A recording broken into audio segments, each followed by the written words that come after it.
Kami mohon perhatian hadirin. Sesaat lagi acara akan dimulai. Kami mohon kepada hadirin untuk menempati tempat duduk yang telah disediakan. Terima kasih.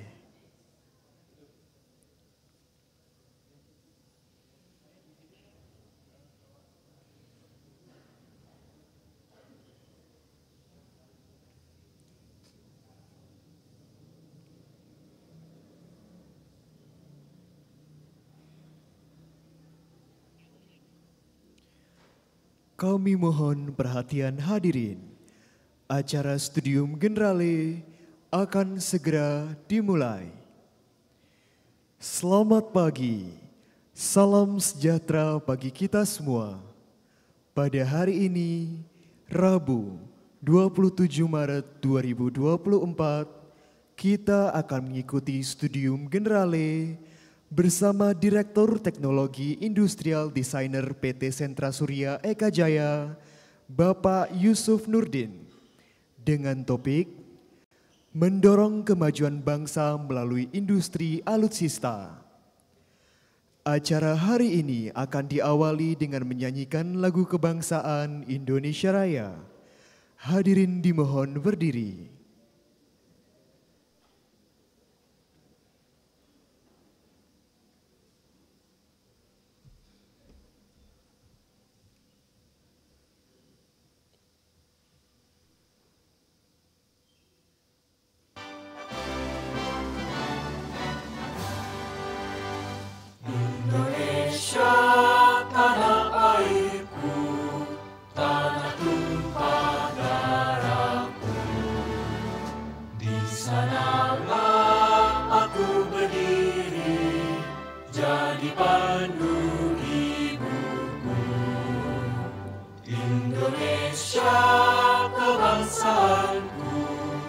Bangsa dan tanah airku, marilah kita berseru, Indonesia bersatu.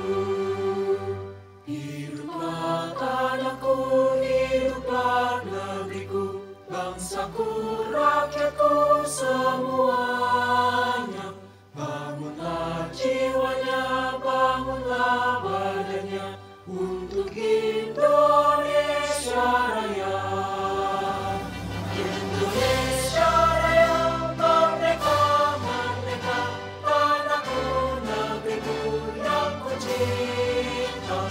Indonesia Raya, merdeka, merdeka, hiduplah Indonesia Raya.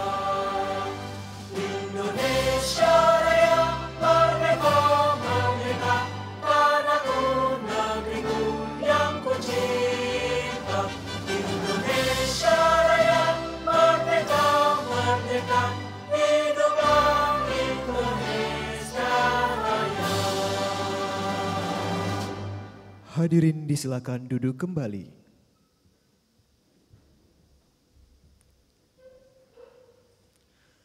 Selanjutnya, kita akan mengikuti penyampaian sambutan dari Koordinator Mata Kuliah KU 4078 Studium Generale yang sekaligus akan membuka acara pada hari ini.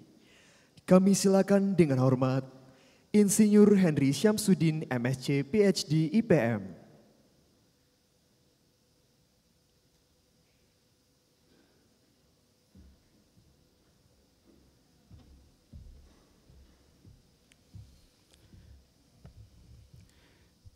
Assalamualaikum warahmatullahi wabarakatuh. Selamat pagi. Selamat pagi. Baik, kita tetap semangat ya. Apalagi topik kita hari ini tentang sesuatu yang sangat membutuhkan semangat adik-adik semua. Senang sekali pada pagi hari ini kita kembali berkumpul di sini dalam kondisi sehat walafiat. Kita ucapkan puji syukur kehadirat Tuhan Yang Maha Kuasa. Karena topik yang akan dibahas pada pagi hari ini adalah topik yang sangat menarik, sekaligus juga sangat penting dengan kondisi Indonesia, baik sekarang maupun nanti di masa depan. Kami ucapkan selamat datang kepada Bapak Yusuf Nurdin selaku Direktur Teknologi dan Industrial Designer dari PT Sentra Surya Eka Jaya yang sudah berkenan hadir untuk memberikan kita wawasan tentang apa itu industri alutista dan peran dari kita semua di dalam industri tersebut. Karena Pak Yusuf Nurdin ini mungkin banyak yang menyangka pasti backgroundnya tentang ada kaitannya dengan industri pertahanan. Tapi tentunya adik-adik nanti akan terkejut background beliau tentang apa. Terima kasih juga kepada Bu Nedina yang sudah berkenan Bu untuk menjadi moderator dalam diskusi kali ini. Kita akan mendapatkan satu materi yang nantinya adik-adik semua bisa seperti biasa menyiapkan pertanyaan-pertanyaan baik yang hadir di Ganesha maupun di kampus Jatinangor ataupun di kampus Cirebon. Terima kasih Bu Naomi yang sudah mengarrange acara pada pagi hari ini seperti biasa, Pak Umar Hayam dan juga Pak Ade. Ini maaf Pak, pengaruh dari pagi hari ini Pak Ade, dan juga kepada seluruh adik-adik mahasiswa yang hadir baik di kampus Ganesha maupun di kampus Jatinangor dan kampus Cirebon.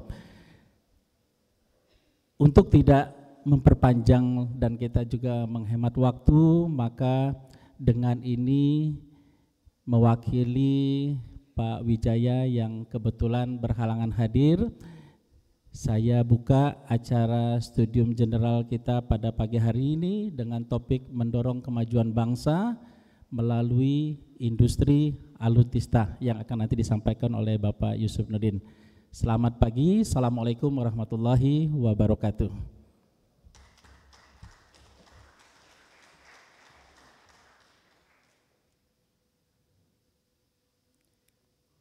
Hadirin yang kami hormati, kita akan memasuki acara utama pada hari ini, yaitu Studium Generale, yang akan dipandu oleh moderator, yaitu Dr. Nedina Sari, SSN, MSN. Beliau adalah dosen di Fakultas Seni Rupa dan Desain dengan kelompok keahlian manusia dan desain produk industri. Kepada Dr. Nedina Sari, kami silakan.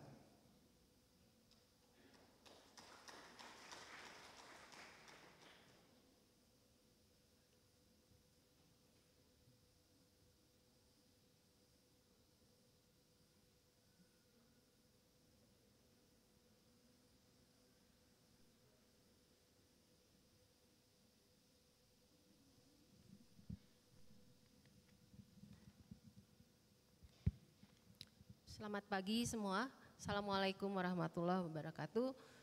Terima kasih sudah hadir di ruangan ini untuk mengikuti studium general mahasiswa dari Cirebon, Jatinangor, dan kampus Ganesha. Alhamdulillah Bapak Yusuf Nurdin sudah hadir juga bersama kita hari ini untuk membagikan berbagai pengalaman beliau yang lebih dari 20 tahun di bidang industri alutista ya Pak. Singkatannya alat, saya udah nulis, mana? Alutista, ya Pak. Tadi agak ada kelebihan T ya Pak pada judul. Oke, baik saya bacakan secara singkat riwayat hidup beliau, tapi kita mungkin nanti sepanjang presentasi akan melihat begitu banyak pengalaman yang sudah beliau lalui. Saya akan bacakan, baik, saat ini Pak Yusuf Nurdin Wartadinata sebagai profesi beliau sebagai desain produk industri yang adalah lulusan dari program studi desain produk industri, dulu namanya masih studio desain produk ya Pak. Saat ini jadi program studi desain produk industri. Beliau adalah Direktur of Technology di PT SSE Sentra Surya Eka Jaya yang bergerak di bidang industri berbagai produk alutista atau alat utama sistem senjata dan kendaraan tempur serta berbagai produk sejenis lainnya. Bapak Yusuf Nurdin lahir di Bandung 55 tahun yang lalu, Pak. Betul. Lulus dari program studi desain produk atau studi desain produk tahun 2001, kemudian melanjutkan program pasca sarjana di fakultas yang sama, lulus tahun 2009, Pak.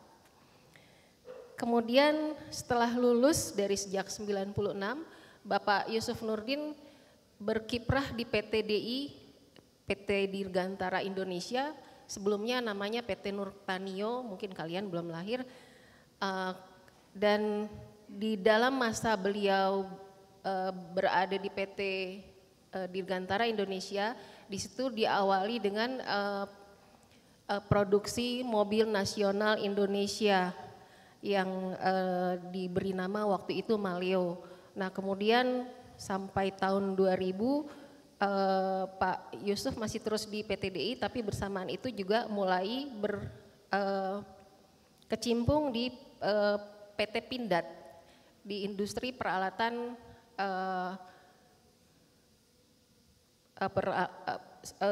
sama dengan minat beliau di peralatan tempur, kendaraan dan persenjataan lain-lain. Kemudian selama beliau mendampingi PT DI, yang beliau banyak kolaborasikan di sana adalah studi tentang berbagai persoalan yang berhubungan dengan manusia, aspek desain, ergonomi, seperti hal antropometri, biomedika, faal kerja, dan lain-lain. Sambil jalan, Pak Yusuf Nurdin juga mengikuti beberapa pendidikan non formal yang melengkapi kemahiran yang dibutuhkan untuk melengkapi kemahiran menggunakan tools yang diperlukan di industri kedirgantaraan, juga training-training proses perancangan seperti design thinking dan concept development. Kemudian sampai saat ini Pak Yusuf Nurdin kemudian bergabung di PT SSE dan sudah dijelaskan tadi beliau saat ini menjadi Director of Technology bersamaan sebagai Product Designer. Baik, tidak berpanjang-panjang, saya persilahkan Pak Yusuf untuk mengisi tempat. Terima kasih, Pak.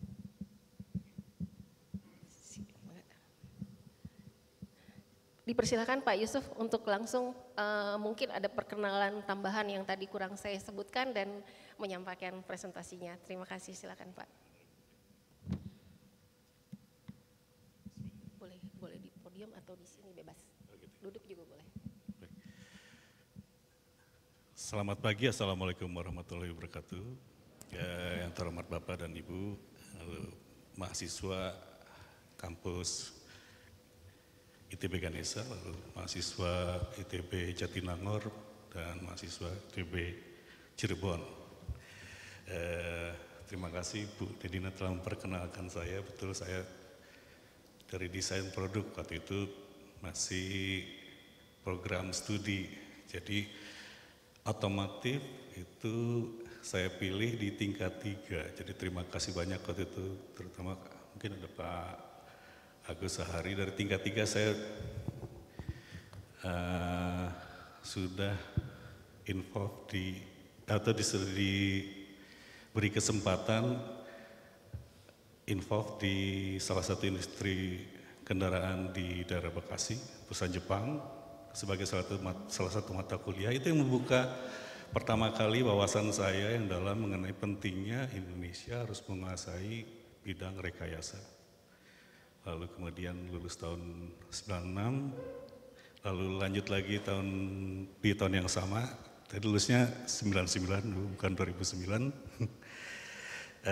Di saat itu saya begitu lulus, karena saya ngambil otomotif, saya diminta untuk bergabung di tim mobil nasional.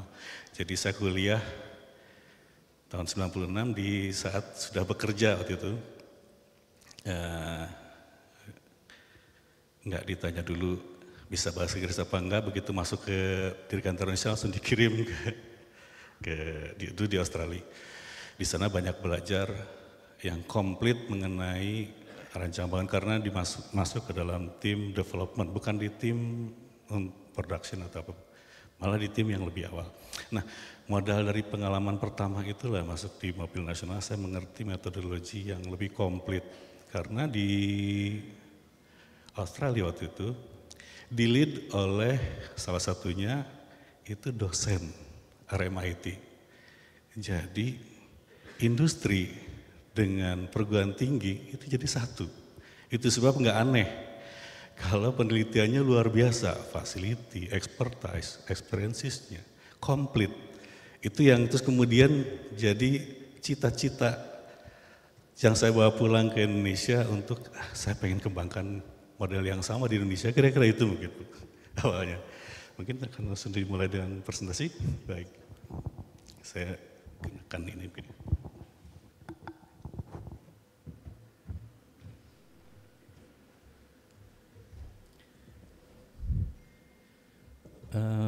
Pagi ini saya terima kasih banyak diberi kesempatan untuk sharing. Yang pertama mengenai kenapa industri pertahanan itu penting, mungkin yang berikutnya lagi sharing mengenai pengalaman kami 22 tahun di perusahaan 22 tahun. Saya sendiri pengalaman saya 28 tahun,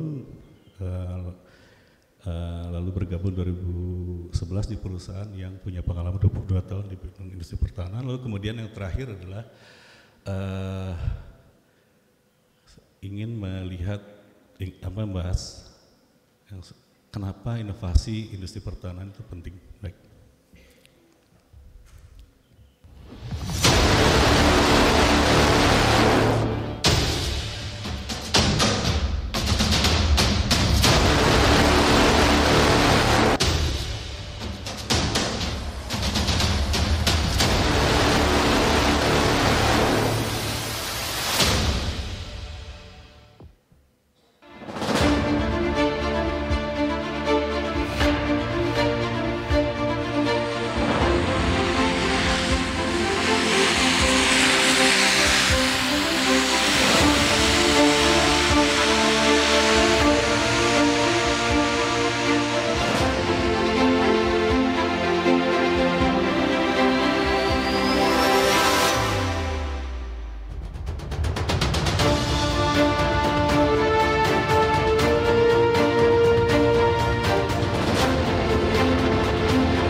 Ya tadi adalah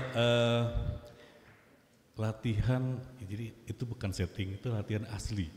Jadi itu dikirim dari user kami sudah menggunakan produk kami dia salah satu peralatan yang digunakan untuk menangani terorisme. Jadi tadi memang potongan-potongan nggak komplit, hanya bagian karena mungkin beberapa hal yang yang ini hanya diizinkan saja untuk bisa di-sharing. Penting sekali, Tentara Nasional Indonesia itu tugasnya sangat besar, sangat luar biasa. Pertama, negara Indonesia kaya, sangat kaya, yang harus dijaga teritorinya, lalu kedaulatannya. Seberapa luas sih? Sangat luas. Perbatasan daratnya aja 3.000 kilometer, maaf. Dan bukan tempat yang mudah dijangkau.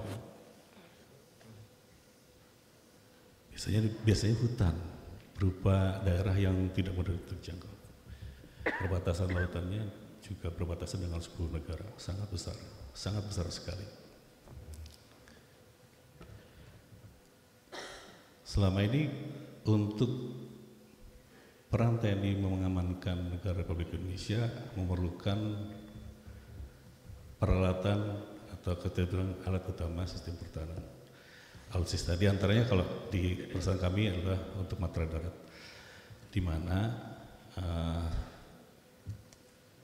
selama ini kebanyakan didatangkan dari luar, diimpor. Tadi kalau kita lihat betapa luasnya dan juga bukan area yang mudah diakses, artinya apa? Kebutuhannya jadi sangat spesifik. Sementara kendaraan yang fasilitas yang disiapkan di luar belum tentu dirancang untuk operasional yang serupa atau sama dengan Indonesia. Karena utamanya negara mereka atau industri pertahanan di negara mereka itu utamanya untuk keperluan pertahanan dalam negerinya sendiri. Itu sebab kenapa penting. Setiap tahun anggarannya besar untuk pengadaan, lalu pengadaan itu harus menjadi kesinambungan. Artinya apa? Naturalnya peralatan akan rusak atau akan tidak sesuai lagi dengan tactical operasionalnya, tactical requirement-nya. Sehingga pengadaan itu harus berkesinambungan. Pengadaannya nilainya besar.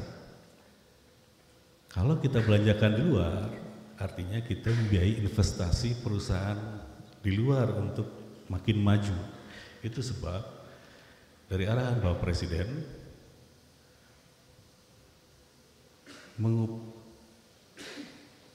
arahannya adalah mengubah dari belanja menjadi investasi. Maksudnya gini,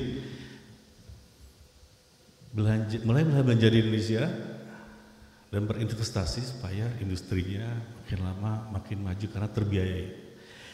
Naturalnya industri pertahanan dan industri padat modal, bukan padat karya. Isinya penelitian, isinya riset yang ini mencari inovasi yang resiko keberhasilannya bisa dibilang kecil kalau Anda baca banyak literatur. Yang dimana ujungnya atau cita-cita besarnya adalah 100 tahun Indonesia Merdeka 2045, Indonesia bertransformasi dari negara pengguna atau negara pengimpor menjadi negara produsen atau pengekspor. Saya sedikit memberikan ilustrasi. Di dunia ini kurang lebih terbagi 3 area. Ada negara penghasil bahan baku, itu Afrika. Ada negara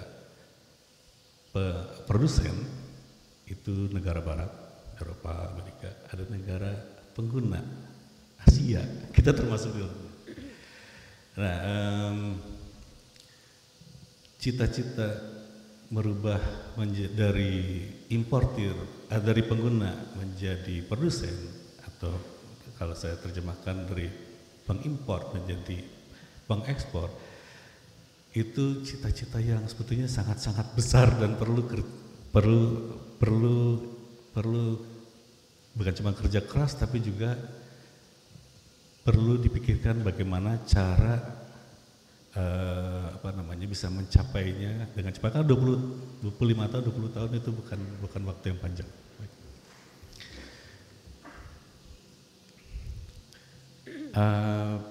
Dalam kerangka itu, PT SSC, perusahaan yang pada saat ini saya pimpin,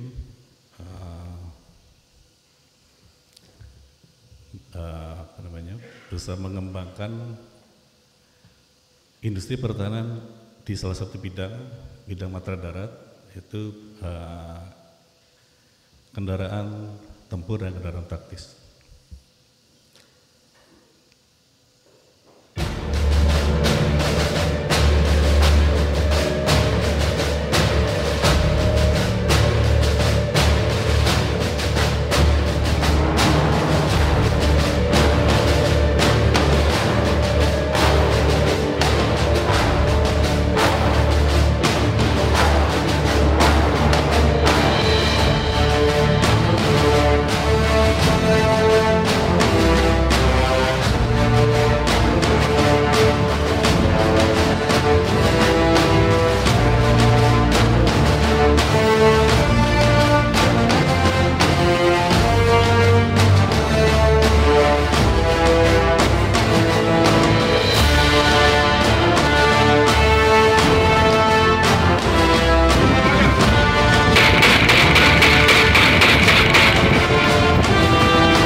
Itulah kendaraan customer yang sudah menggunakan produk kami. Tadi mungkin yang terakhir kau tanya, kok drivernya perempuan sih? Saya suka bilang saya jawabnya kurang serius sebetulnya, tapi mungkin ada benernya juga. Kendaraan itu harus semudah-mudahnya, mudah banget. Jadi kalau Anda bayangkan kendaraannya kelihatannya rumit, karena enggak, sebetulnya siapapun, bahkan itu barusan teman-teman saya bilang di trainingnya cuma 10 menit untuk bisa bawa Bapak Presiden dengan aman. Harus mudah banget. Itu salah satu pentingnya kenapa harus diriset sendiri, membuatkan penelitian sendiri. Apa yang diinginkan oleh oleh pengguna TNI bisa dibikin. Kalau datangnya itu seperti yang dari luar, stereotipnya orang luar, antropometrikalnya orang luar,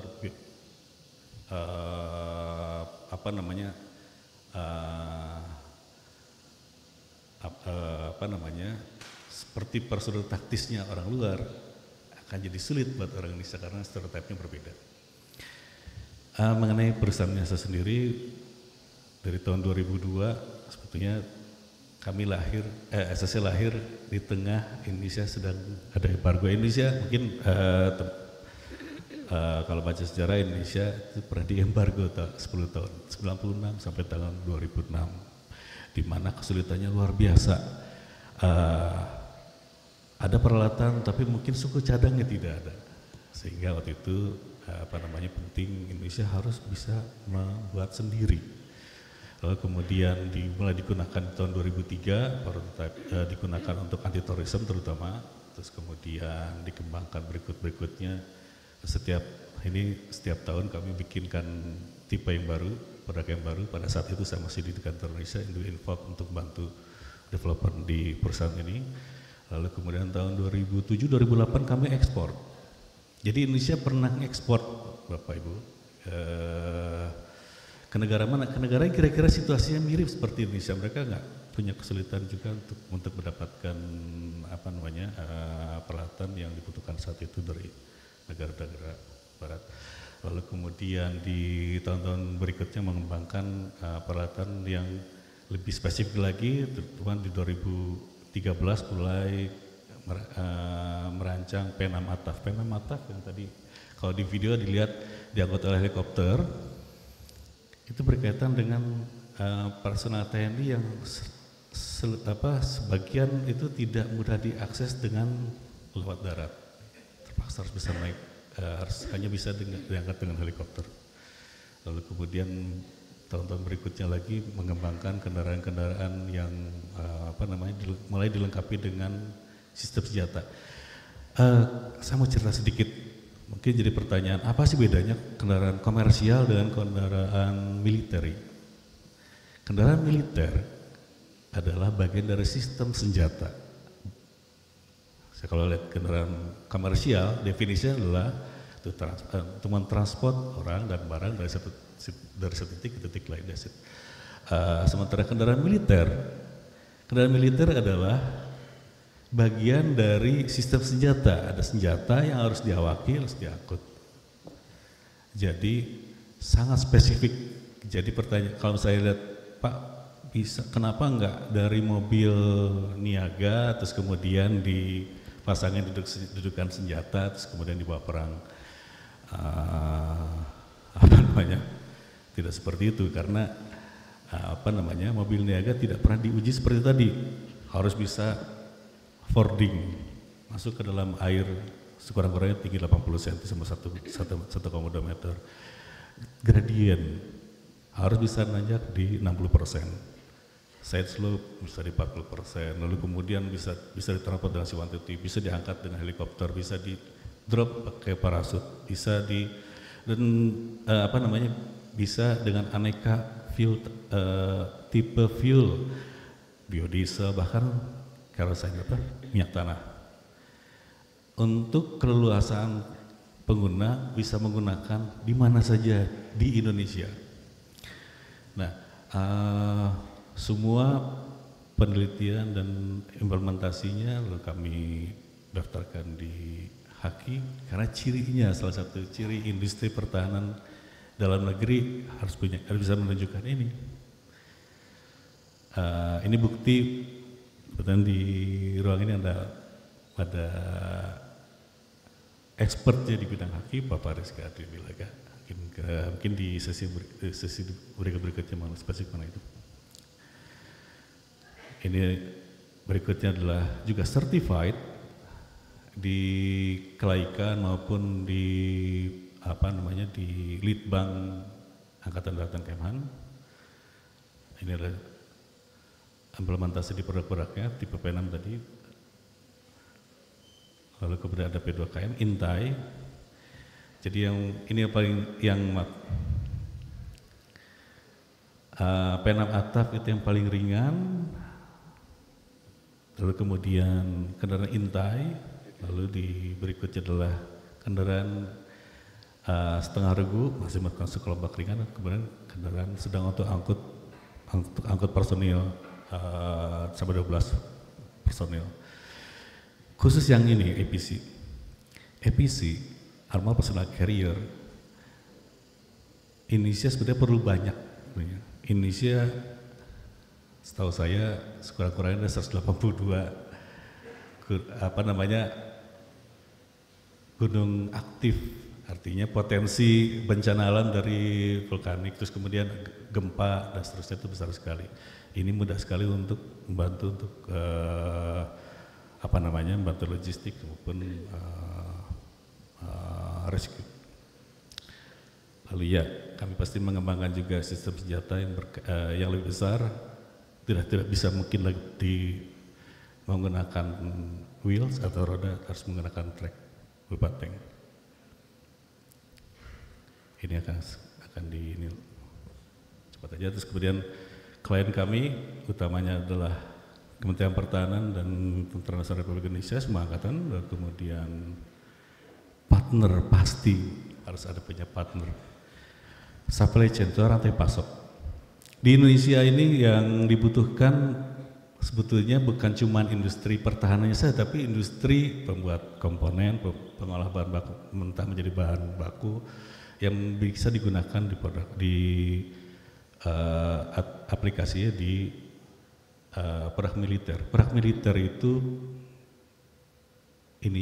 kualifikasinya tinggi, harus tahan lama, harus lebih kuat, dan berbeda dengan aplikasi yang di komersialnya. Kenapa demikian? Karena resikonya tinggi.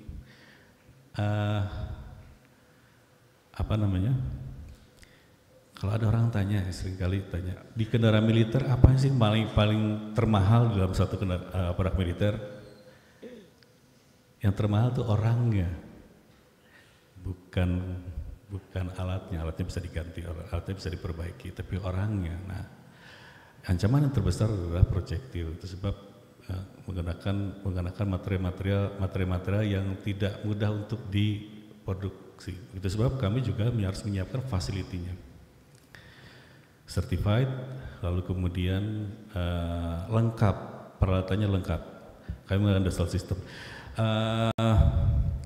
Lalu ada pertanyaan lagi, awalnya gimana sih kerancang kendaraan militer?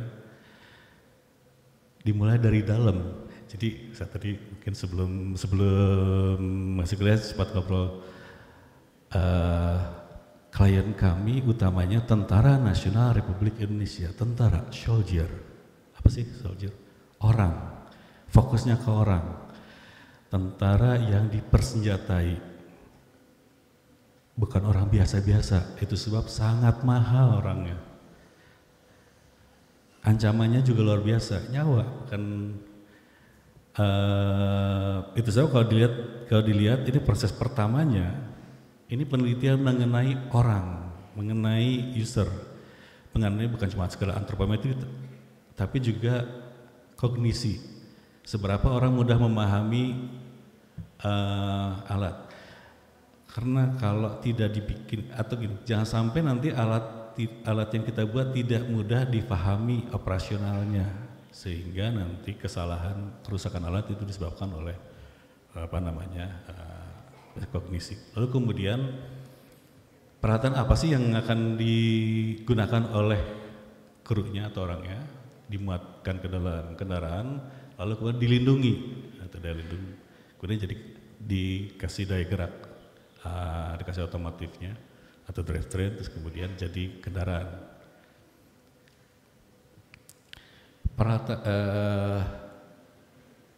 Kalau tadi prosesnya khusus, lalu kemudian materialnya khusus, ya jadi proses manufacturing juga jadi khusus. Salah satu contoh,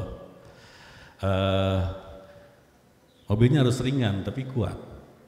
Ringan dan kuat itu berarti materialnya bukan material yang biasa-biasa. Mungkin teman-teman yang di teknik mesin paham kalau misalnya carbon steel udah high carbon, terus kemudian high hardness di atas 600 hardness Brinell. Mungkin kalau sekarang yang lebih populer sekarang udah sampai 620 hardness Brinell, high tensile strength dengan yang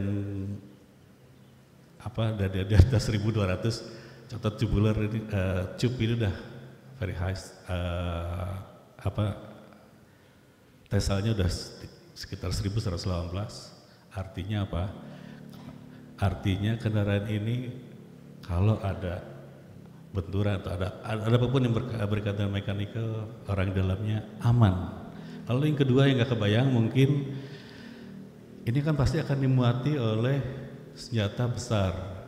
12,7 recoil sekitar setengah ton recoilnya, tapi peralatannya sendiri ada sekitar 281 kg kalau dengan munisinya ada sekitar 300 kg. Kalau diberhentikan tiba-tiba atau dilempar dengan parasut, bagaimana frame bisa menghandle peralatan yang seberat itu?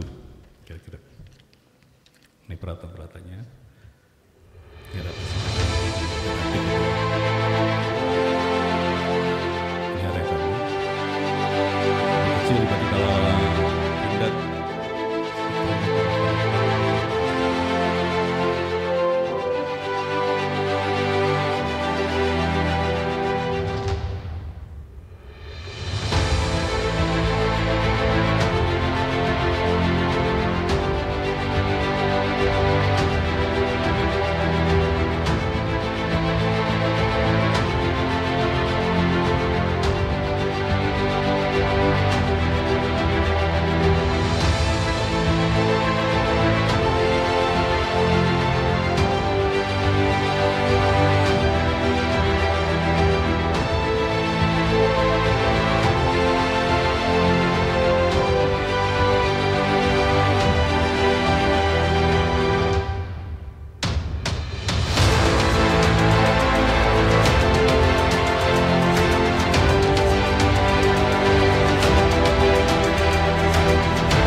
Pasti nggak ada bulenya ya, bangsa ini. Orang Indonesia semua, ada 250 orang karyawan kami, yang kami produksi bukan hanya barang tapi juga keahlian. Jadi harus menyiapkan sendiri. Di mana keahliannya bukan hanya untuk perancangan, tadi kalau Anda lihat, dimulai dari mana? Dimulai dari orang, betul-betul dari kertas kosong bisa jadi barang, semua dikerjakan oleh orang Indonesia. Dan tadi kalau lihat yang seharusnya diantaranya adalah lulusan dari ITB juga tahun 2006 dan 2000 berapa sih? 14 kalau salah. 2014 sama 2016 kalau salah tadi. Kami juga harus mencetak keahlian sendiri. Kenapa demikian? Nanti di sini ada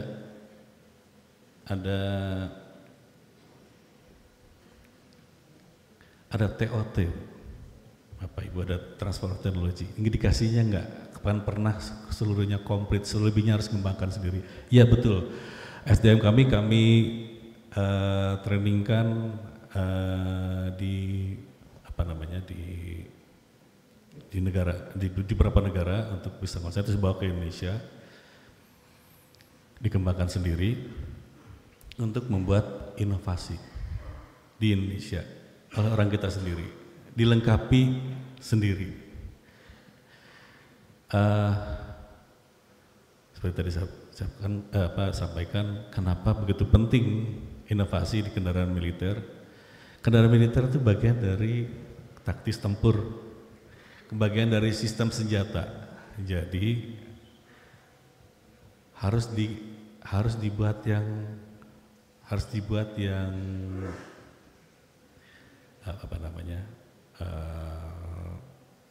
spesifik, atau harus dibuatkan penelitian tersendiri yang subjeknya asli Indonesia. Contoh kendaraan militer, kalau daerah operasinya tentara, operasi tentara nggak semua di jalan raya di kota perkotaan. Kalau di daerah, kendalanya adalah jalannya jelek, terus harus melewati air yang tidak tersedia jembatan. Arti kendaraan yang kami siapkan harus bisa off-road dan bisa berenang, atau paling nggak fording, atau paling nggak bisa diangkut oleh helikopter. Spesifik. Tapi kalau kendaraan komersial nggak begitu kan. Kalau banjir ya jangan pergi kemana-mana. Kalau militer nggak ada istilah banjir. Banjir itu bagian dari problem yang sangat mungkin terjadi kapan aja di Indonesia, harus bisa lewat. Itulah pentingnya kenapa harus berinovasi sendiri. Dan harus dijaga kerahasiaannya. Mungkin kalau tadi ada satu contoh yang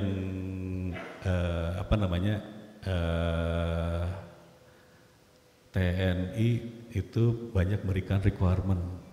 Nah, requirement itu terus kemudian dituangkan menjadi produk. Sebetulnya requirement itu terbatas, tidak boleh dikerjakan oleh orang asing sebetulnya. Karena berkaitan dengan taktis tempurnya. Kebayang aja, saya akan bertempur seperti apa, terus minta dibikinkan ke negara lain. Ya, sehingga tahu persis kegunaannya, senjata yang dipakai, daya atau letalitinya, atau seberapa mematikannya, terus apa kelemahannya. Kebayang tidak? Harus dikerjakan sendiri gitu. Itu sebab ada undang-undangnya, di undang-undang Kementerian Pertahanan nomor 16 tahun 2012. Itu diantaranya di dalamnya, selain pertahanan itu adalah kewajiban kita semua, termasuk saya, termasuk Anda, termasuk semua orang yang bisa berkontribusi untuk dunia pertahanan, untuk apapun berkaitan dengan mempertahankan negara Indonesia. Terus kemudian juga diatur mengenai betapa pentingnya itu bersifat rahasia. Dalam hal apa sih rahasianya? Pertama pasti berkaitan dengan operational requirement, lalu kemudian ada tactical requirement-nya. Pertama tactical requirement-nya berkaitan dengan operational requirement-nya, terus kemudian ada technical requirement-nya. Ini berkaitan dengan taktis, ini penting dan rahasia sifatnya, makanya sebaik-baik seharusnya dikerjakan sendiri oleh bangsa Indonesia. Nggak akan bicara mengenai konsep tempur, mengenai logistik, terus kemudian mengenai komponen. Jadi penting kenapa komponen, Pak, Bapak, Ibu, kalau masih harus tergantung dari luar, diputus salah satu, komponen tidak masuk ke Indonesia, berhenti, kita nggak bisa ngapa-ngapain.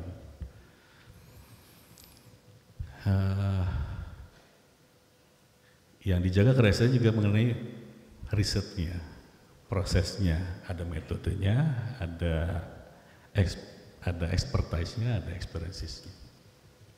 Juga ada satu M lagi sebenarnya, pendanaan ya Mani. Kuncinya ada di sini sebetulnya, ada di riset.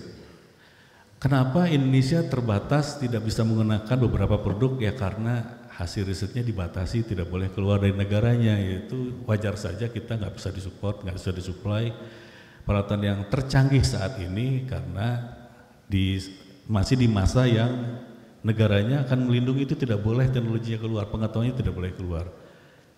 Terus berdapatnya gimana? Kerjakan sendiri, cari sendiri, teliti sendiri. Industri dunia pendidikan atau lembaga penelitian, jadi satu. Kita cari sendiri untuk negeri sendiri, negeri kita. Ini adalah yang di kanan mengenai riset aneka riset, yang di paling kanannya adalah yang selama ini involve bidang-bidang apa saja sih.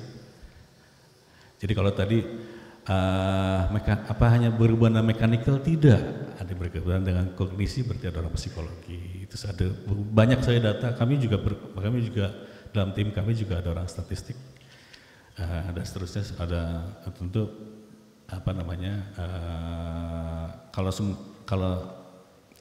disiplin teknik, semua disiplin teknik, para teknik itu pasti akan butuh dari kimia, chemical, begitu juga pengolahan dan sebagainya. Di manufacturing juga membutuhkan kalian bidang-bidang tersebut.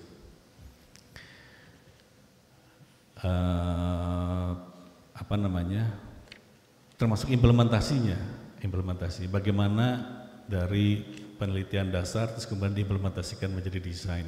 Kalau dari sisi bentuk orang kebayang, sekalian tanya juga, ini stylingnya idenya dari mana? Bukan dari mana-mana, asalnya dari kebutuhan yang teknis sekali.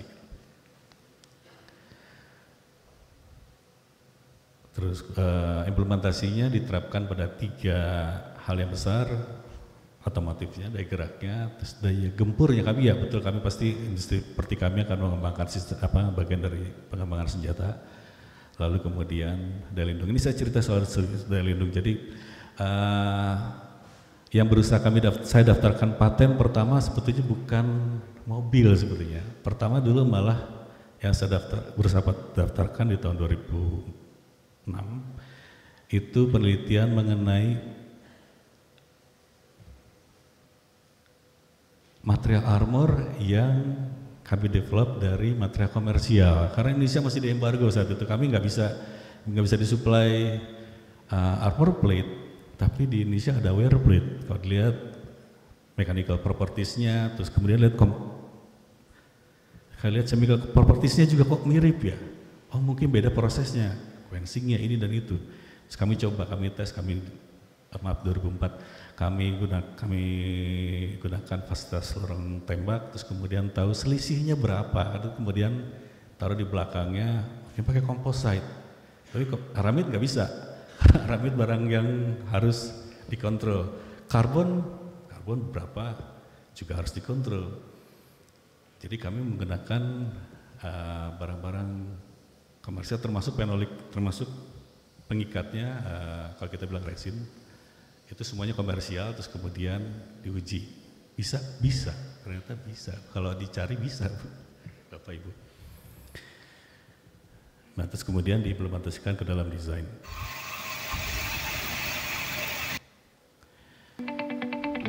Saya rasa demikian. Sedikit tujuan, terus aktivitas, terus kemudian resultnya, hasilnya. Setiap tahun kami alhamdulillah meskipun produk militer itu tidak pernah sebanyak produk komersial, selalu di bawah industrial scale dari kuantitinya. Tantangan yang sangat besar bagi kita semua, saya, Anda, terutama di dunia riset. Dari apa yang saya paparkan mungkin akan terbayang berapa atau apa saja yang jadi kendala atau jadi PR industri pertahanan untuk di 100 tahun Indonesia Merdeka 2024 menjadi industri yang sangat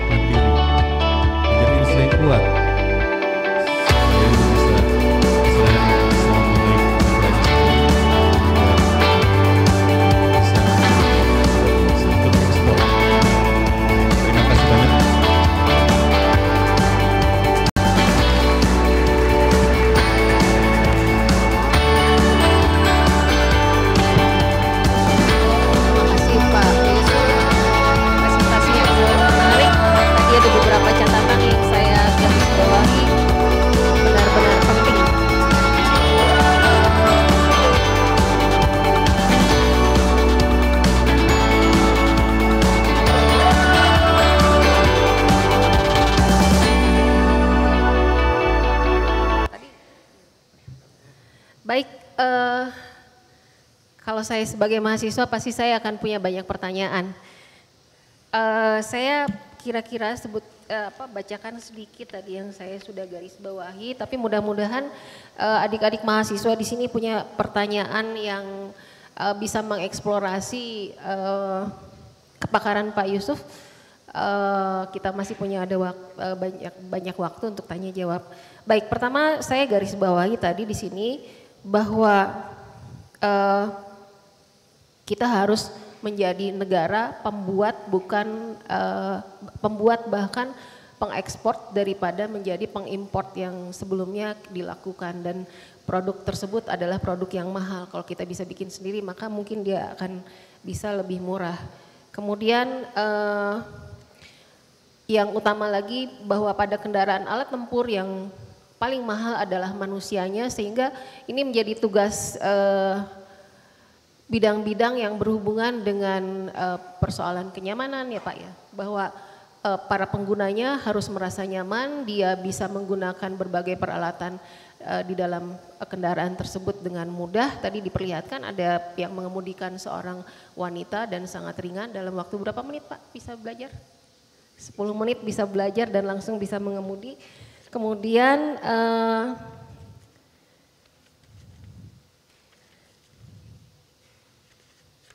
soal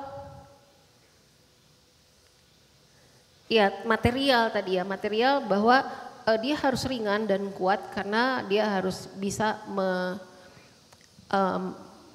bisa digunakan dengan berbagai cara distribusi, bisa menggunakan berbagai alat bahan bakar, bisa menahan berbagai gempuran pada peristiwa yang terjadi di dalam sebuah pertempuran. Dan yang paling penting kalau kita lihat tadi dari presentasi beliau, banyak berbagai bidang keahlian ilmu yang bekerja di sana yang saat ini beliau pimpin. Jadi adik-adik semua di sini yang terdiri dari berbagai bidang disiplin ilmu, beliau nantikan nanti menjadi staf di sana. Baik, silahkan kita akan lanjutkan dengan tanya jawab. Ada yang sudah mulai angkat tangan, kita akan, lumayan. Kita pilih dulu 3 orang, kebetulan 3 orang ada di depan semua. Baik, silahkan disampaikan, mic-nya bisa dipakai. Tolong sebutkan nama, NIM, dari kampus Cirebonkah, Jatinangorkah, apa Ganesakah? Silakan. Oke, selamat pagi Pak Yusuf Nurdin dan Ibu. Perkenalkan sebelumnya saya Muhammad Yahya Ayas dari. Oke, selamat pagi. Sudah aman? Perkenalkan saya Muhammad Yahya Ayas dari Fakultas Teknik Pertambangan Perminyakan ITB di Ganesha. Nah, sebelumnya saya ingin berterima kasih atas materi yang sudah Bapak sampaikan. Itu sangat membuka insight baru bagi saya. Lalu saya ingin bertanya, perusahaan SSE yang Bapak miliki ini bergerak dalam industri alat berat Indonesia dengan tujuan utamanya itu merancang dan menyediakan kendaraan militer untuk Tentara Nasional Indonesia terutama atau untuk alutsista. Dan di awal tadi Bapak juga menunjukkan ada slogan yang menurut saya itu sangat menarik, yaitu Vis Pacem Para Belum. Dan juga itu saya setuju dengan hal tersebut karena saya berpikir bahwa untuk menciptakan negara yang damai itu perlu militer yang kuat. Nah, lalu pertanyaan saya mungkin untuk Bapak dari segi pandangan Bapak, bagaimanakah kesiapan Indonesia dalam bidang militer atau dalam bidang pertahanan dengan jumlah kendaraan yang ada saat ini, baik itu dari segi jumlah kendaraannya, persebarannya di Indonesia, maupun kualitasnya, mau dari itu segi desain, dan seperti kata Bapak tadi perlu adanya inovasi secara terus-menerus kan Pak. Nah, apakah Indonesia itu saat ini sudah berada di tahap yang siap siaga ataupun siap untuk melakukan pertahanan apabila terjadi pergempuran ataupun perperangan secara mendadak? Dan jika belum, apakah Bapak memiliki sebuah rancangan atau rencana ke depannya sehingga pada tahun keberapa di Indonesia ini akan siap akan hal tersebut? Mungkin segitu saja, terima kasih. Kita tunggu ya Pak semuanya ya. Baik, silakan selanjutnya. Oke, sebutkan nama, NIM, dan kampus mana. Oke, terima kasih kepada Bapak dan Ibu yang telah mengizinkan saya. Perkenalkan, saya Aska dari Fakultas Teknik Mesin dan Dirgantara. Saya ingin bertanya, perusahaan Bapak ini PT SSC kan bergerak kepada kendaraan perang seperti itu. Apa yang membedakan perusahaan Bapak dengan PT Pindad yang juga sama-sama menghasilkan kendaraan perang? Lalu yang kedua, tadi sepenangkap saya itu kan kendaraan ini dibuat untuk agar dibuat sekuat mungkin sehingga dapat melindungi orang di dalamnya. Nah, bukannya dalam kendaraan kendaraan komersil seperti kendaraan-kendaraan yang kita pakai ada yang namanya crumple zone agar melindungi manusia di dalamnya ketika terjadi tabrakan. Nah, itu seperti apa yang kira-kira konsep apa yang diterapkan pada kendaraan perang yang membedakan dengan kendaraan komersil itu sendiri. Mungkin sekian, terima kasih. Baik. Terima kasih, silakan selanjutnya tadi.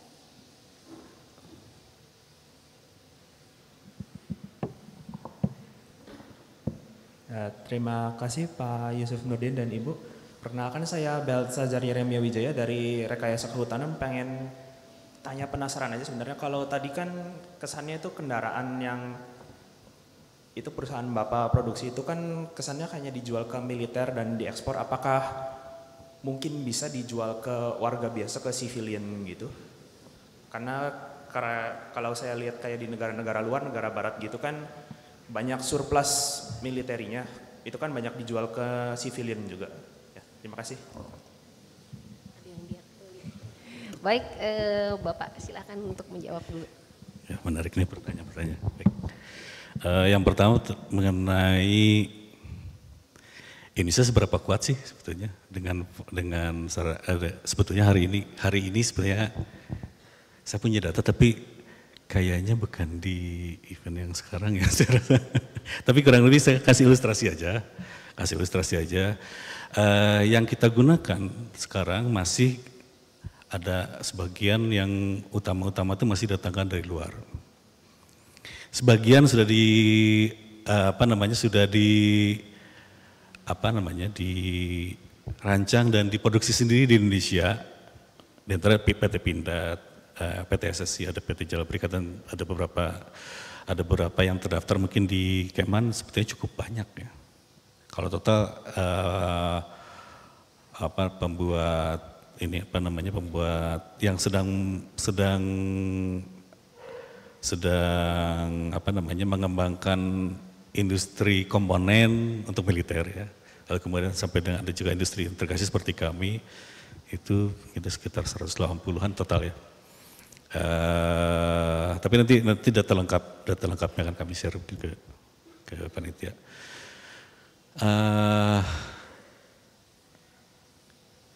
Maksudnya gini, kesiapan itu selalu disiapkan bertahap. Mungkin pertanyaannya kurang lebih, kalau hari ini perang, kira-kira siap seberapa kuat? Mungkin pertanyaannya ke situ ya, mungkin pertanyaannya ke sana. Itu selalu menjadi pertanyaan setiap orang di setiap negara. Apa kalau kita ada harus perang gitu?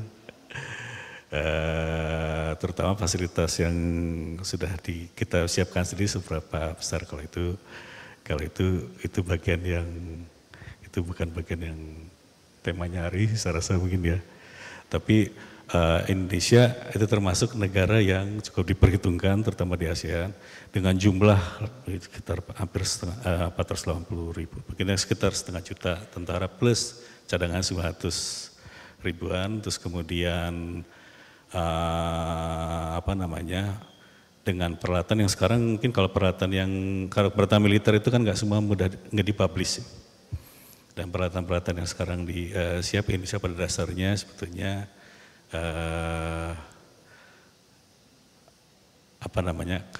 kalau dibilang masih kurang banyak sih sebetulnya.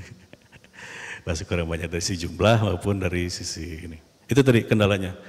Kendalanya bukan semata-mata uang Pak, Ibu. Kalaupun punya uang, tapi negara produsennya tidak bisa menjual, tidak boleh menjual keluar negaranya, ya kita nggak akan pernah punya, harus create sendiri. Nah, saya tadi bilang kurangnya masih banyak, justru itu tantangannya. Selisihnya harus kita kerjakan sendiri. ayo selisihnya kita kerjakan sendiri. Mulai dari yang sederhana.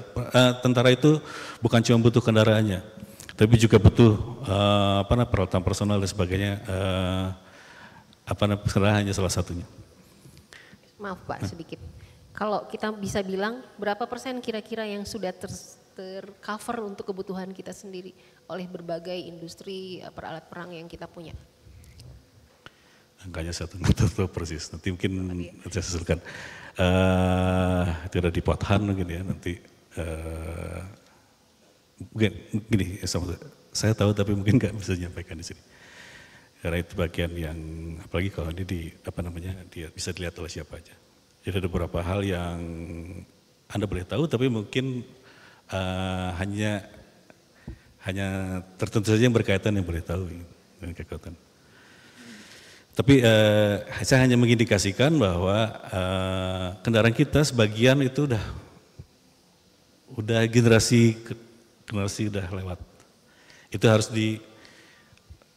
dimodernisasi, dan menurut saya yang modernisasi harusnya anak bangsa sendiri, Anda, kita, rakyat Indonesia yang menyiapkan rakyat Indonesia. Jangan tergantung sama asing, karena asing akan ngasih generasi yang sudah nggak mau mereka keep. Negaranya memutuskan, oh ya, yang teknologi ini udah boleh keluar. Artinya apa? Dia udah punya yang terbarunya. Sama seperti virus dan vaksinnya, susulan selalu. Kesusulan. Jadi inovasinya nggak pernah berhenti. Mungkin nggak jawab secara tapi mudah-mudahan Anda memaklumi lah. Ini kalau ini kayaknya jawabannya perlu dimaklumi. Mudah-mudahan cukup puas dengan jawaban saya. Yang kedua apa? Yang kedua mengenai apa bedanya PT Pindad dengan PT SSE. Sebenarnya gini, kalau kepemilikannya PT Pindad itu badan usaha milik negara, SSE Sentosa Gajah itu badan usaha milik swasta BUMS, di mana ada dua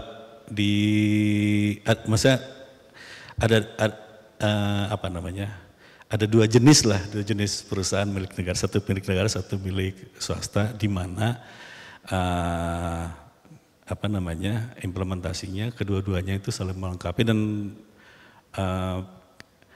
orang sering tanya ya malah ke saya, Pak, Bapak berarti saingannya PT Pindad? Saya kok rasanya belum pernah ya bikin saingannya, karena seperti yang paling depan saya bilang, tujuannya industri swasta bidang pertahanan itu untuk melengkapi. Jadi yang Pindad nggak buat, Pindad itu bikin yang besar-besar, kami bikin yang kecil dan sedang. Pindad bikin yang besar-besar. Sementara TNI itu bukan hanya perlu yang kecil, bahkan siapa bilang TNI nggak perlu sepeda motor untuk perang? Perlu juga. Tapi yang seperti apa nanti perlu Anda risetkan. Yang paling cocok untuk tentara nasional Indonesia untuk apa sih? Apa motor listrik? Apa yang dari komersial terus Anda kembangkan jadi spesifik untuk kendaraan TNI. Nanti mungkin Anda bisa searching ya, kalau dilihat militer butuh sepeda motor pasti perlu. Bisa di-drop pakai parasut, bisa dipretelin, bisa ditenteng malah. Dirakit kembali jadi sepeda motor. Sebenarnya banyak bukan cuma kendaraan seperti kami roda 4 atau lebih, tapi juga roda 2 pun belum pernah ada yang ngolah itu. Mungkin siapa tahu itu jadi inspirasi, jadi ide buat Anda kalau mau mengembangkan keperluan itu. Ya, kemudian apa ya tadi, daya lindung. Bisa dibeli sama umum enggak ya? Enggak, itu yang pertanyaan ketiga. Yang kedua selain itu daya lindung. Jadi gini, daya lindung. Jadi ancaman yang terberatnya adalah projektil. Kalau misalnya lihat Indonesia, referensi Indonesia biasanya juga pakai nota standar. Ada standar level 1, standar 4569 level 1, itu 762x51, senjata personal, perorangan, atau 556 gitu. Terus standar level 2 sudah mulai udah full metal jacket sama 762x39 malah. Lalu berikutnya lagi nanti mungkin standar level 3 udah mulai, level 2 aja udah ada blasting, level 3 ada harus Kendaraannya tahan karena tes dengan standar 3A itu sekitar 8 kg diledakin, terus kemudian 3B mungkin lebih besar lagi. Terus level 4 dengan proyektil lebih besar 14,5 mm. Berapa sih daya rusaknya dan tembusnya? Nah, nanti bisa lihat, itu mudah nanti Anda bisa searching seberapa daya rusaknya. Nah, yang terbesar adalah proyektil sebetulnya, saw blasting. Lalu yang berikutnya lagi daya lindung dalamnya harus bisa dikasih sedikit pressure lebih tinggi sedikit. Untuk apa? Karena ancaman berikutnya yang nggak kelihatan, chemical atau biological atau radioaktif. Di filter yang masuk ke dalam udaranya, harus clean, melindungi kru di dalamnya. Kalau sama peluru aja nggak tembus, apalagi terguling Pak atau kesenggol truk, ya aman, insya Allah aman, aman sekali. Jadi itu yang jadi beda. Kendaraan militer sejak awal disiapkan untuk ancaman berapa? Jadi dari pertama akan tanya dulu, ini untuk operasional di mana? Di Timur Tengah. Oke, di Timur Tengah nggak mungkin dirancang dengan standar level 1 atau paling rendah. Nanti mungkin peluru dan hand granat saja, nggak mungkin. Ancaman di sana pasti mines minimum level 3. Nah, mesin jadi beda karena bobotnya pasti lebih berat. Terus mungkin ya teman-teman dari teknik mesin tahu kalau udah kekerasan untuk tahan balistik, ya proyektil itu kalau yang 556 paling berapa sih? 9,8 gram. Velocity-nya sekitar 930 meter per second. Tembus, bablas semuanya, apa aja bablas. Pasti keras banget dong. Keras banget, bagaimana cara nge-weldingnya? Itu juga sesuatu yang harus dicari sendiri, nggak pernah dikasih tahu caranya, nggak pernah. Kita harus cari sendiri. Ayo, kalau yang tertarik di bidang itu, kita bikin riset sama-sama ke tempat kami. Bagaimana kami bisa mengintegrasikan itu sehingga menjadi daya lindung orang di dalamnya. Terus terakhir boleh buat sipil nggak? Sipil itu nggak pernah perang ya. Sipil nggak dilibatkan, bukan nggak pernah perang ini. Dalam organisasi Tentara Nasional Indonesia itu untuk melindungi sipil justru sebetulnya. Jadi konsepnya yang saya nangkap mungkin apakah kalau misalnya untuk perlindungan pribadi sipil boleh nggak gunakan barang militer? Saya rasa mungkin kalau untuk kendaraan taktis yang tidak ada pelindung armornya, tapi nanti kemudian untuk keperluan sipil diganti nanti dengan standar untuk sipil. NIJ bisa NIJ 01, 08, dan 01, misalnya disitu bilang ada tahan pistol atau tahan hand granat sampai level 3, itu boleh style, tapi tidak ada dudukan senjata. Mungkin Anda pakai versi yang bukan 24 volt DC, mungkin pakai 12 volt karena mungkin peralatan Anda pakai yang diperlukan 24 volt dan seterusnya. Itu technical. Looks mungkin sama seperti Anda lihat Humvee setiap tahun di beberapa tahun production nanti mereka ada excess, ada kelebihan, ada sekitar 10.000 boleh dimiliki oleh sipil, tapi kalau kita lihat pasti beda dong dengan versi militernya, alternator paling enggak, itu enggak mungkin pakai versi militer. Tapi EMC testnya pasti sama, supaya enggak ngerusak ini dan itunya sama. Tapi military, mungkin Anda bisa dibuka sendiri, dites harus comply ke apa, pasti sangat tinggi ininya, requirementnya.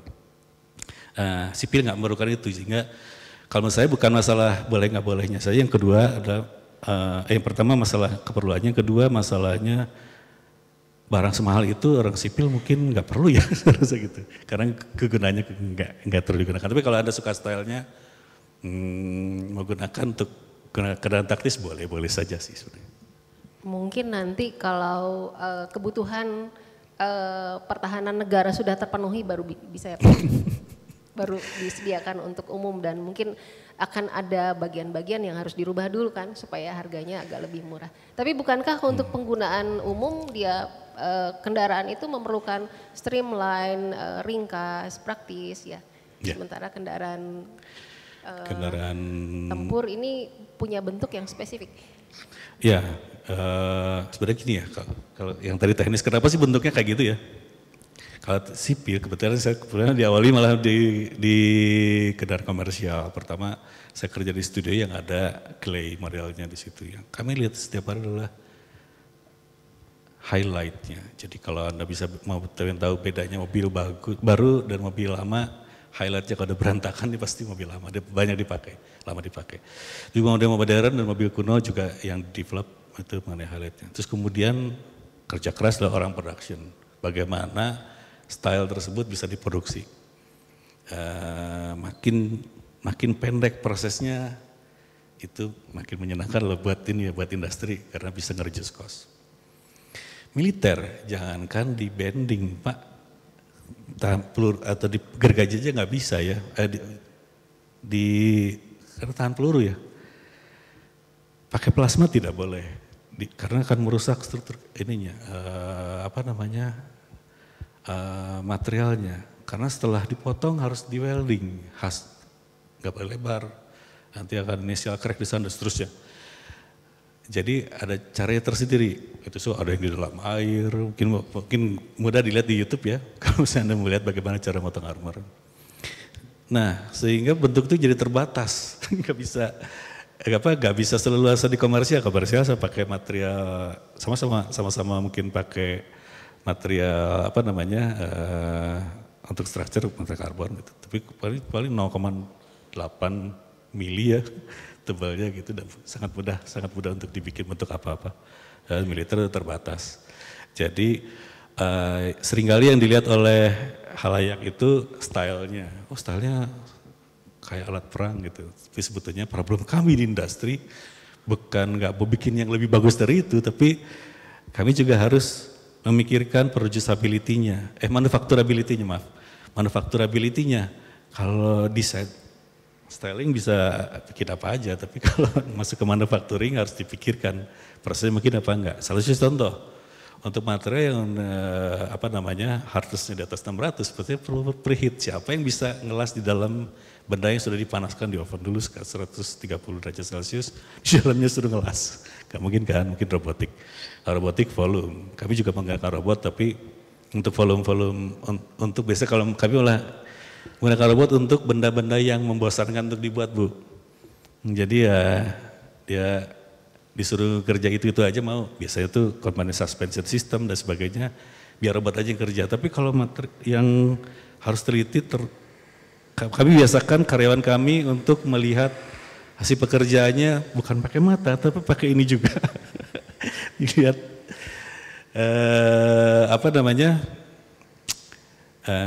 kendaraan untuk material militer kuncinya ada di welding soalnya.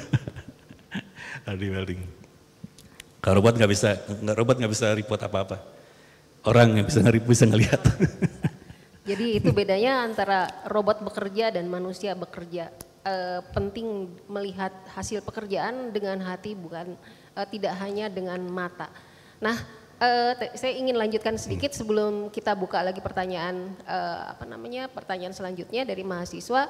Tadi 3 orang dari mahasiswa Ganesha, kita belum persilahkan mahasiswa dari Jatinangor, Cirebon, tolong siapkan. Tapi ada pertanyaan dari saya sedikit, mungkin nyambung dengan yang Pak Yusuf barusan sampaikan.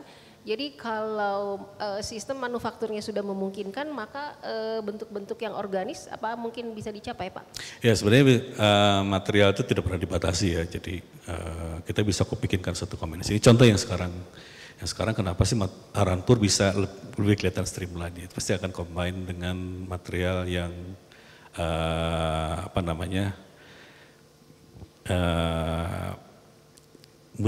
mudah dibentuk sejak awal. Contohnya pakai pakai composite misalnya, composite. Kalau sekarang mungkin kalau Anda tahu juga material armor itu bukan cuma aramid tapi juga ada pakai polietilen, polimer.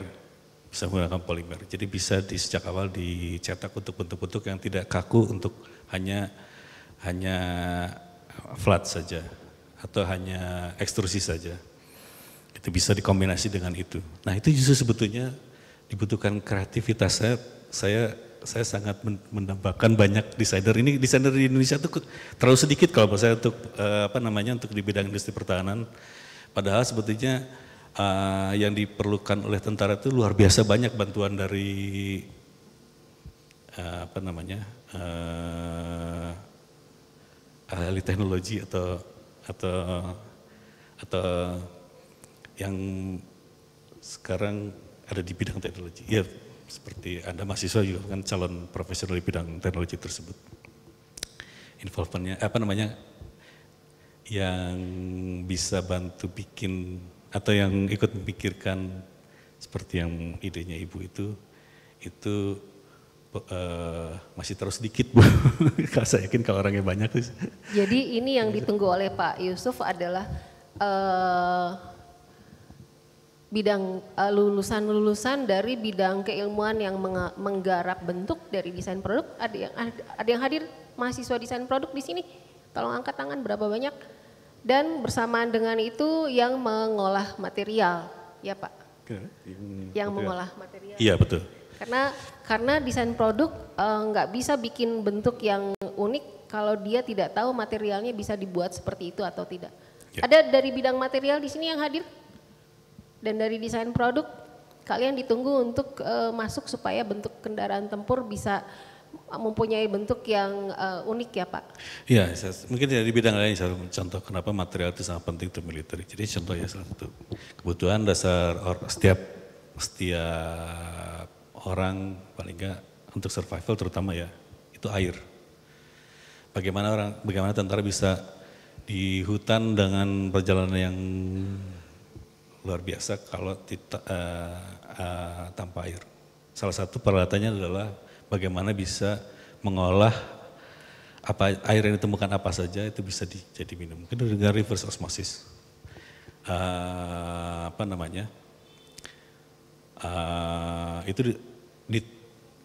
Jadi bisa jadi ditemukan di aplikasi komersial, tapi terus kemudian Anda kembangkan jadi aplikasi untuk keperluan militer. Nah, kreativitasnya ada di mana ya?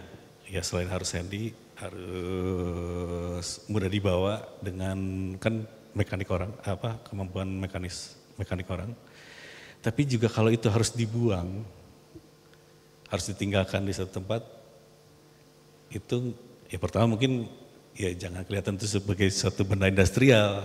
Kalau dibuang seperti daun atau seperti apa, sehingga kalau nggak ninggalin jejak. Yang kedua mungkin harus environmental friendly juga.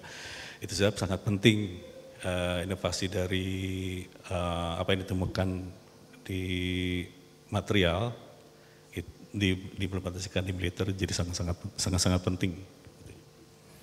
Di antara itu. Baik, udah siap? Selanjutnya siapa yang mau tanya lagi? Kita masih punya waktu 5 menit harus ngebut nih. Masih ada yang mau tanya? Oke, ada 2 orang. Silahkan mendekat ke mikrofon. Bisa dua-duanya ke kiri dan satu ke kanan. Silahkan. 2 orang, ada lagi? Oh ada 1 lagi, silahkan maju ke mikrofon biar langsung. Baik. Cek. Baik, terima kasih atas kesempatannya. Perkenalkan, saya Josephine Puspitasari, NIM 1202104 dari Teknik Geologi Kampus Ganesha. Mohon izin bertanya Pak, kalau untuk perusahaan yang Bapak pimpin itu apakah melakukan inovasi untuk teknologi kendaraan di laut, berhubung laut Indonesia juga cukup luas dan sarananya juga masih cukup kurang. Terima kasih Pak. Silakan selanjutnya. Cek. Ya, selamat pagi. Terima kasih Pak atas kesempatannya. Saya Christopher Walanda, mahasiswa program pertukaran mahasiswa. Izin bertanya Pak, dari berita-berita yang kita lihat yang terjadi di Nduga, bahwasannya banyak personil TNI Polri yang gugur dikarenakan tertembak oleh kelompok separatis. Dan dari yang saya lihat selama ini, di berita yang mana mobil yang digunakan untuk patroli di daerah tersebut adalah mobil bak terbuka Pak, yang tidak dilengkapi dengan perlindungan yang bagus serta persenjataan yang mumpuni. Padahal jika kendaraan taktis digunakan saat patroli, resiko tertembak persentasenya mungkin bisa kecil.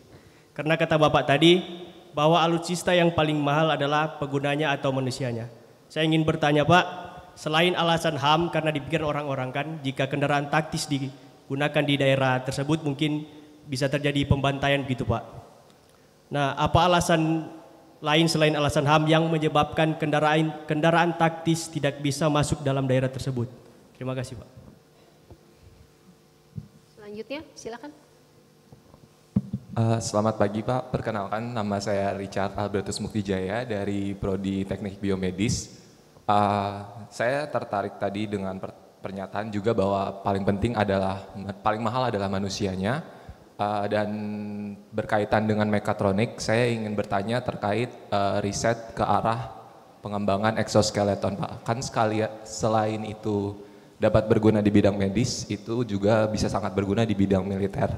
Dan saya ingin bertanya apakah terkait prinsip bioetikanya, apakah mereka memiliki resiko untuk diperlakukan lebih seperti mesin daripada manusia? Itu prinsip pengembangan pertahanan Indonesia ke arahnya apakah akan mendorong ke arah sana dengan tetap mempertahankan prinsip manusiawinya, atau ada resiko-resiko juga yang perlu diperhatikan gitu Pak.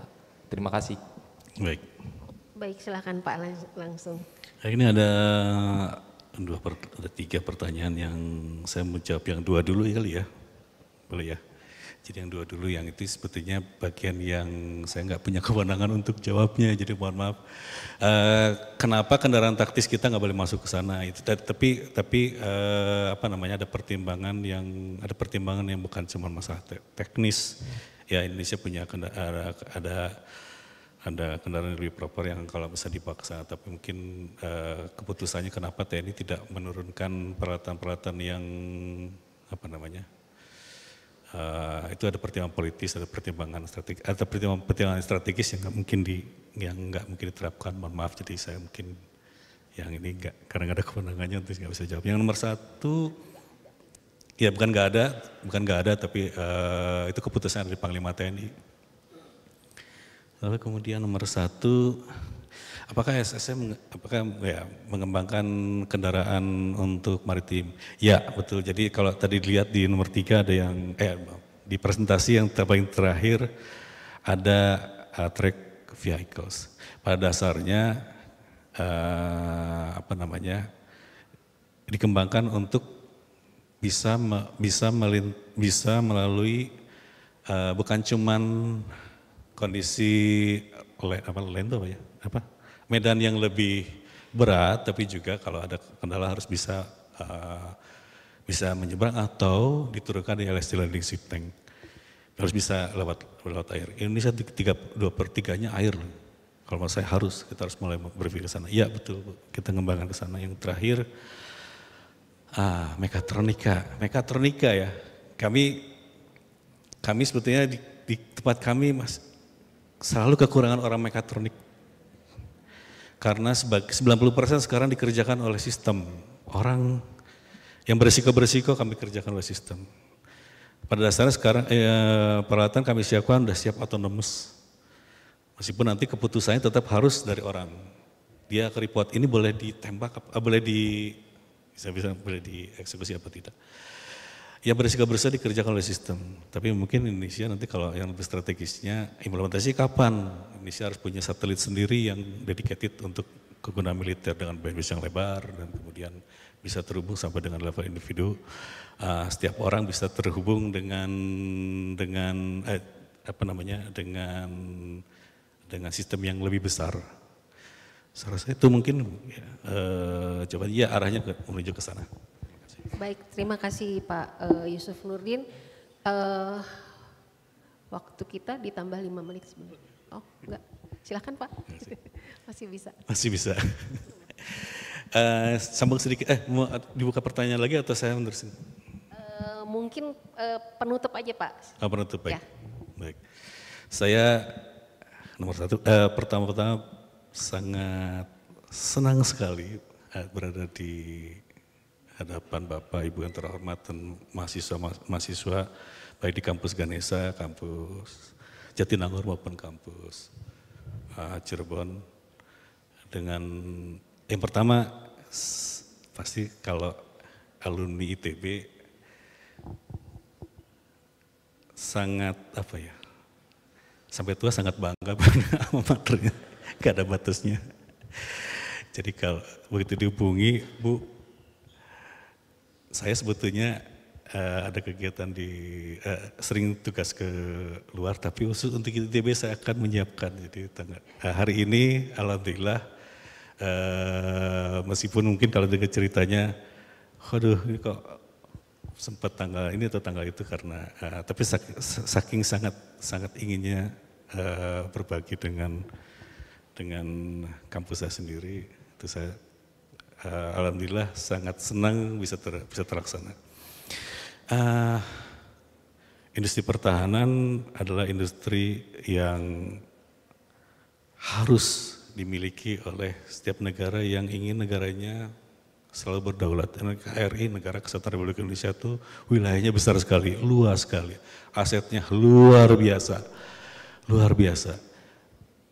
Kewajiban setiap warga Indonesia untuk mempertahankan negerinya sendiri. Perannya bisa dari mana aja, dari apa aja. Bisa seperti saya langsung masuk ke alat pertahanan. Bisa ada sebagai peneliti yang jadi mungkin bisa dimanfaatkan oleh industri pertahanan. Bisa juga nanti mungkin ada di bidang-bidang yang kelihatan mungkin secara tidak langsung, ada meneliti tentang manajemen, meneliti tentang psikologi atau apa. Tapi pada dasarnya sebenarnya industri pertahanan itu tidak semata-mata dari hanya beberapa jurusan saja, industrial design, mungkin teknik mesin yang paling banyak, mekatronika banyak sekali di tempat kami, lalu orang-orang di teman-teman dari produk manufaktur juga ada di tempat kami. Bidang apa saja, semua bidang itu sangat diperlukan untuk industri pertahanan. Jadi mudah-mudahan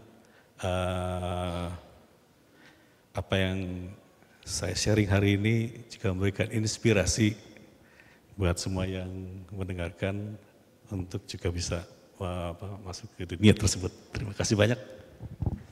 Baik, terima kasih Pak Yusuf Nurdin.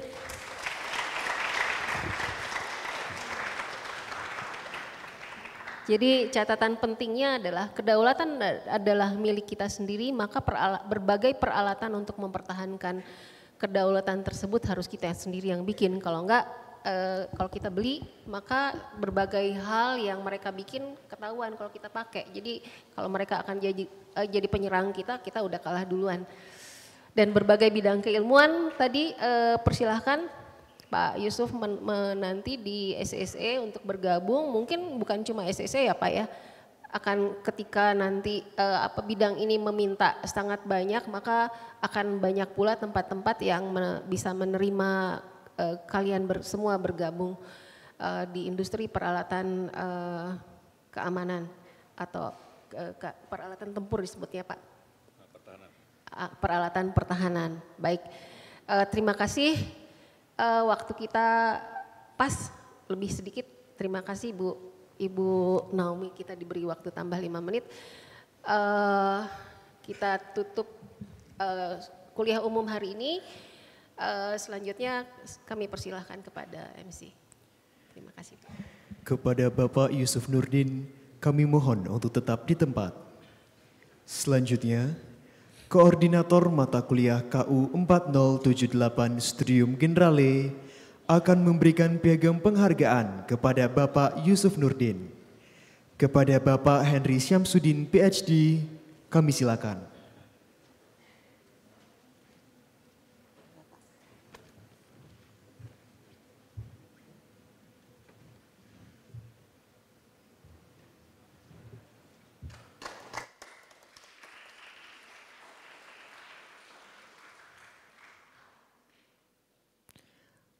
Baiklah hadirin, dengan demikian Studium Generale pada hari ini telah selesai. Terima kasih atas perhatian hadirin dalam mengikuti acara ini. Selamat siang, salam sehat selalu.